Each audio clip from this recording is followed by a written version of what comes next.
This weekend, a group of volunteers got together to clear a local church so that a wedding could take place. And they've also been working with the army to lay sandbags and take supplies to those most in need. Well, joining us now is Mudassar Ahmad from the youth charity Ahmadiyya in Staines. Good morning to you. Good morning. First of all, how did the wedding go? Well, I've seen the tweets yesterday, and the couple look very happy. And as they're walking out of the church, there's pictures of all of their friends and families holding broomsticks and so on. Over Lovely. What was the problem? Why did you have to clear it?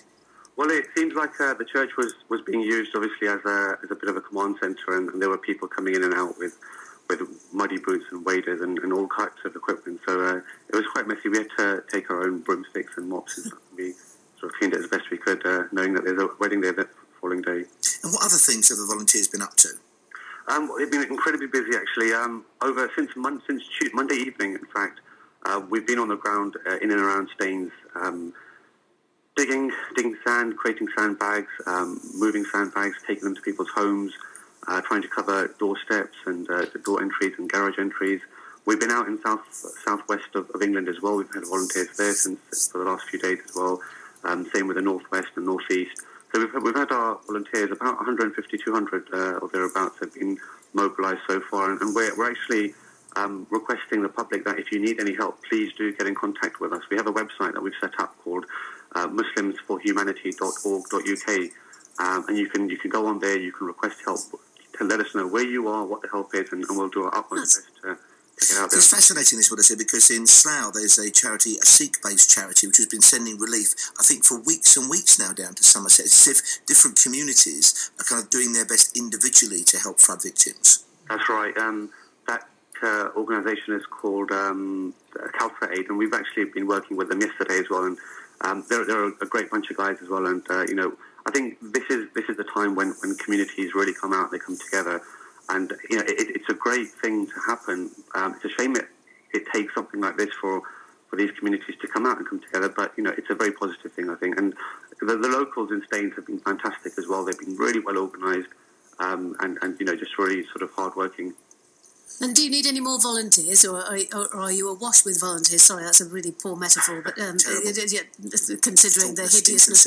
Thank you so much, Paul. But no, do you have enough volunteers? I mean, we've probably got, we've actually got a few thousand volunteers that are on standby. So I think, in terms of the requirements, obviously the Army's out there as well.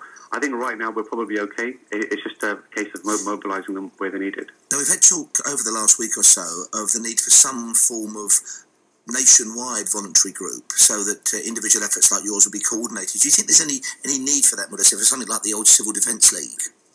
I think that would be a great thing because, helping people, it's a very important part of humanity. And for us, we take it very, very seriously indeed because it's part of our faith. As an Ahmadiyya Muslim, we believe that it's not only is it a good thing, but it's actually our responsibility to help people around us. And I think if everyone did that, the country and the world would be a better place for it. And it does make you feel good, doesn't it, when you're helping? Absolutely. I mean, the response we've had from some of the people has been fantastic. They've been really pleased to see us. Just yesterday, I was speaking to Father Michael in the Staines Church, and in fact, we actually prayed in the church as well. He was very, very, very helpful for us to allow us to do that. And after we prayed, we sat together with him, and we had just an open forum discussion because we were with so many youngsters from our community. We had about 60 there, so we invited him to sit with us as well. And the topic of the discussion was, why are we here? And we talked about the reasons for that. And Father Michael gave his view as well. And he was actually saying that, apart from it being such a great thing, he knows that within Staines, there is an element of BNP type of mentality. And he said to me that there are people coming up to him and they're rethinking their entire views on ethnic minorities and on the views of the BNP. So lovely. Mudassar, thank you very much. Mudassar Ahmad there from the youth charity Ahmadiyya in Staines. Maybe something positive then coming out of the dreadful weather, and certainly we appreciate and thank Mudassar and his other volunteers on behalf of everybody in Staines and elsewhere who's benefited.